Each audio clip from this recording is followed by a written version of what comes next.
Hello everyone, I'm Zhang Jie from Shanghai University of Finance and Economics. Now, let's move on to the topic of coordinated development. China's vast territory is home to diverse cities and regions, each with its own unique geographical, historical, and socio-economic characteristics. Because of this diversity, development naturally progresses at different speeds and with distinct features across these areas. The rapid socio-economic growth and transformation may further widen regional differences.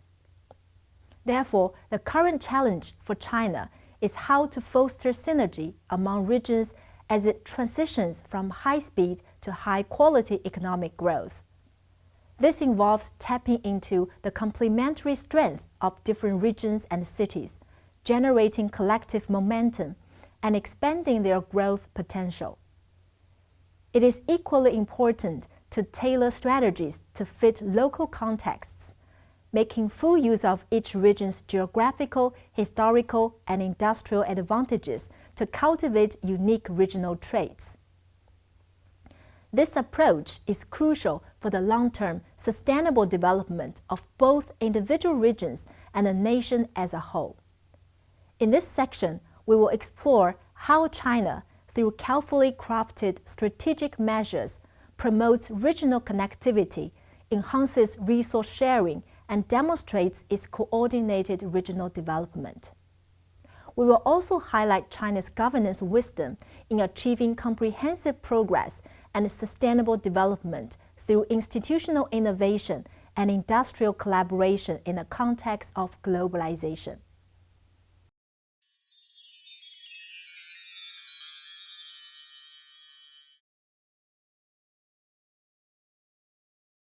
To illustrate China's strategy for coordinated regional development, let's first look at the three major economic regions that are driving the country's high-quality growth: the Beijing-Tianjin-Hebei region, the Yangtze River Delta, and the Guangdong-Hong Kong-Macao Greater Bay Area. Strategically located along China's eastern and southern coasts, these regions collectively contributed over 40% of the nation's economic output in 2024. The Beijing-Tianjin-Hebei region, spanning 216,000 square kilometers, is anchored by Beijing, the nation's political and cultural center. This region has worked together to build itself into a pilot and demonstration area for the development of Chinese modernization and promote its coordinated development to a higher level.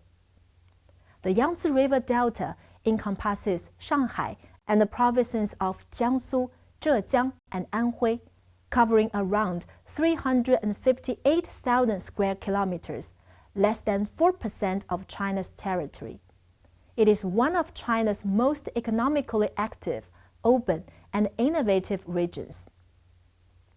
The Guangdong-Hong Kong-Macao Greater Bay Area integrates Guangdong Province's 9 cities, for example, Guangzhou, Shenzhen, with the special administrative regions of Hong Kong and Macau, forming a 56,000 square kilometers hub for innovation and trade. Each region has leveraged its unique strength to create a landscape where local advantages shine and regional roles are well defined. Their coordinated development is reshaping China's future and offers valuable insights into the country's strategic approach to regional development. To relieve Beijing of functions non-essential to its role as China's capital and optimize the economic and spatial structure of the BTH region, China elevated coordinated BTH regional development to a national strategy in 2014. This initiative aims to create a high-quality, replicable development model for densely populated and economically intensive areas nationwide. Following this strategic shift, careful planning and joint efforts have unlocked new momentum. Beijing has shifted from rapid economic growth to smarter, greener growth by encouraging cross-regional mobility of talent, optimizing land use, and upgrading its economic structure. Over 3,000 manufacturing enterprises, along with nearly 1,000 markets and logistics centers, have been systematically relocated out of Beijing. As a result, the population in Beijing's 6 core urban districts has decreased by 15% compared to 2014, effectively alleviating the strain on resources. Meanwhile, the proportion of newly established business entities in high-tech and advanced industries has risen from 40.7% to 66.1%, reflecting significant progress in industrial modernization and transformation. Beijing has also actively promoted the transfer and application of its new technologies and products in Tianjin and Hebei, driving the development of industries such as new generation information technology, new materials, biomedicine, and intelligent manufacturing industries. The Xiong'an New Area is developing rapidly, attracting a wealth of talent. Langfang is leading in computing power, serving the entire nation. And Tangshan, a steel powerhouse, is undergoing a green transformation, marking the beginning of an era of intelligent manufacturing. Collaborative innovation has accelerated, with technical contract turnover among Beijing, Tianjin, and Hebei reaching 84.37 billion yuan in 2024, up more than 12% year-on-year. Looking forward, this momentum continues. Beijing is working even more closely with Xiong'an by streamlining government services and fast-tracking Beijing Municipal Administrative Center's development. Tianjin is boosting its own role, deepening ties with Beijing through port, airport, and logistics cooperation, and building new service centers for Xiong'an.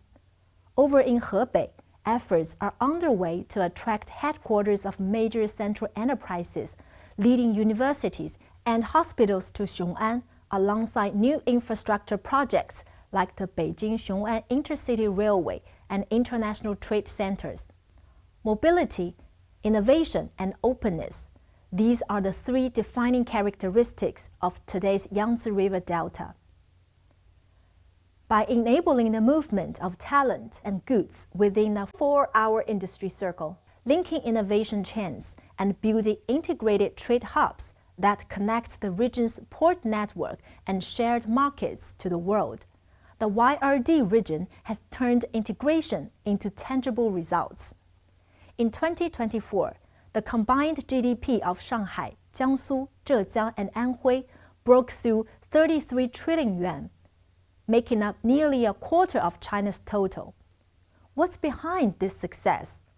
One key factor is deep integration and efficient collaboration. Thanks to the 4-hour industry circle, companies, talent, and new ideas can move and interact faster than ever.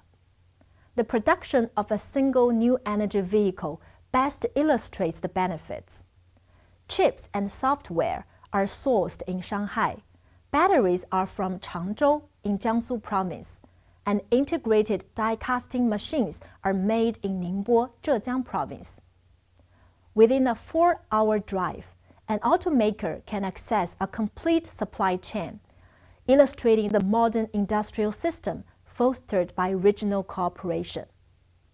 Another factor is the innovation engine of the YRD region, which integrates expertise and resources across areas. It is home to 26 national-level advanced manufacturing clusters, accounting for 32.5% of the national total and covering sectors such as integrated circuits, biotech, high-end equipment, and new materials. Take artificial intelligence as an example. With Shanghai as its core, the YRD has established a comprehensive industrial chain and innovation ecosystem. Hangzhou leverages its strength in big data, cloud computing, and the Internet of Things to foster globally competitive AI enterprises. Anhui, with research hubs like Hefei, has advanced innovative applications in intelligent manufacturing and smart healthcare. Among the 20 cities hosting major AI enterprises in China, 8 are in YRD, accounting for 40% of the total. A third factor is YRD's openness, supported by its robust international transportation and logistics capabilities. It maximizes the port cluster effect through regional coordination. 8 of the nation's top 20 seaports by cargo throughput are in this region. Ningbo Zhoushan has the ranking, and together with Shanghai and other regional ports, forms a coordinated gateway that moves local production onto global shipping routes within hours. Since the launch of the GBA blueprint in 2019, this region has demonstrated a new model of comprehensive opening up and also a new practice of one country, two systems. In 2024, the GBA's economic output reached 14.8 trillion yuan, with digital connectivity and cross-border finance playing pivotal roles in its growth. What makes the GBA stand out is how it turns obstacles into opportunities. Here, integration goes beyond highways and bridges. It's about the seamless flow of markets, finance, and information. Cross-border finance is one of the region's biggest breakthroughs. Policies like Cross-Boundary Wealth Management Connect have attracted more than 69,000 personal investors, facilitating cross-border fund flows of over 12.8 billion yuan by the end of 2023. Companies from Hong Kong and Macau can now set up special trade accounts on the mainland, allowing them to transfer research and investment funds with much less paperwork. Major pilot zones like Qianhai and Hengqin have launched new banking policies and multi-currency accounts, giving local and international firms better access to funding and new opportunities for innovation. Behind all this progress is the GBA's flexible approach to rules and systems. The region has found creative ways to connect its 3 financial systems without sacrificing their differences. Initiatives such as data sharing, professional qualification recognition, and digital ID solutions are steadily expanding, building more interfaces to let everyone connect and collaborate. These 3 regions demonstrate how China is transforming geographic proximity into strategic advantage. By aligning their unique strengths, BTH's policy-driven relieving to advanced development principle, YRD's seamless 4-hour industry circle, and GBA's cross-border capital flows, each area not only enhances its own competitive edge, but also creates new opportunities for the others. The outcome is a network of complementary cities where talent, capital, and ideas flow more rapidly than ever, boosting national growth while preserving the distinct character of each region.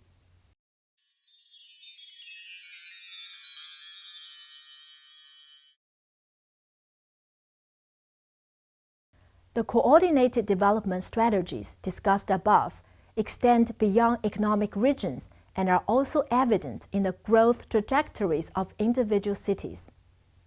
Guided by government policies and driven by market-oriented approaches, some cities capitalize on their unique industrial strength. By fostering industry growth, enhancing coordination within the city, and facilitating government support, they have developed tailored concepts of coordinated development that align with local conditions. Notably, the selection of Wuxi and Chongqing as representative cities was inspired by their roles as sub-venues in the 2025 Spring Festival Gala, or Chunwan. Viewers were captivated by scenes of Wuxi's ancient canal, adorned with beautifully decorated boats, reflecting its rich history of water transportation. Chongqing highlighted its innovative spirit with a light show involving 780 new energy vehicles and a drone display featuring about 3,000 drones over Qiansimen Bridge, showcasing the city's distinctive urban landscape.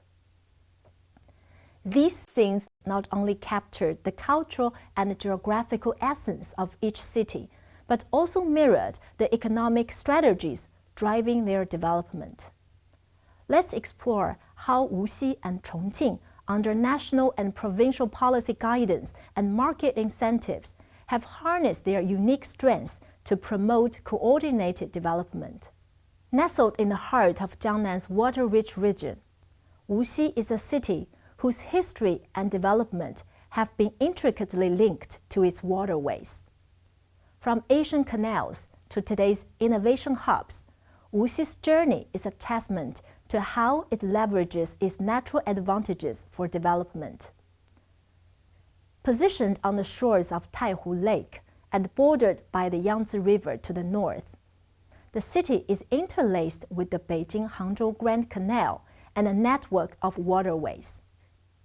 Historically, these waterways made Wuxi a key transport hub in Jiangnan. During the Ming and Qing dynasties, it became a bustling distribution center for goods, earning the title first among the four great rice markets due to its thriving docks. The people of Wuxi, known for their familiarity with waterways and expertise in navigation, mastered shipbuilding techniques early on. The advantages of water transportation spurred the demand for boats, gradually establishing Wuxi as a hub for the shipbuilding industry. During the Ming and Qing dynasties, 13 shipyards contributed to the prosperity of Wuxi's shipbuilding industry, ushering in a period of flourishing development. In modern times, driven by technological advancements, evolving market demands, supportive government policies, Wuxi's shipbuilding industry has continued to innovate and expand. Drawing on the Wuxi Marine Economic Development Plan for the 14th Five-Year Plan from 2021 to 2025, local authorities are channeling state-level marine economy priorities and provincial funds into the city's 35-kilometer deep-water Yangtze shoreline, and science institutions such as the Taihu Laboratory of Deep Sea Technological Science, also referred to as Taihu Laboratory, and China Ship Scientific Research Center. This concerted effort is turning the area into the national hub for crewed submersibles and ocean energy equipment. Notably, deep-sea manned submersibles such as Jiaolong, Shenhai Yongshi, and Fendouze were constructed and named at CSSRC, while deep-sea mining equipment underwent successful 1,300-meter trials at the Taihu Laboratory. Moreover, Wuxi contributed to the research and development of China's first hydrogen fuel cell maritime vessel. Together, these milestones firmly establish Wuxi R&D, Wuxi Made, as a defining symbol of China's advancements in ocean exploration and marine technology. Chongqing holds a pivotal position in China's automotive industry as one of the country's earliest 7 major automobile production bases. Notably, China's first Jeep was made in Chongqing.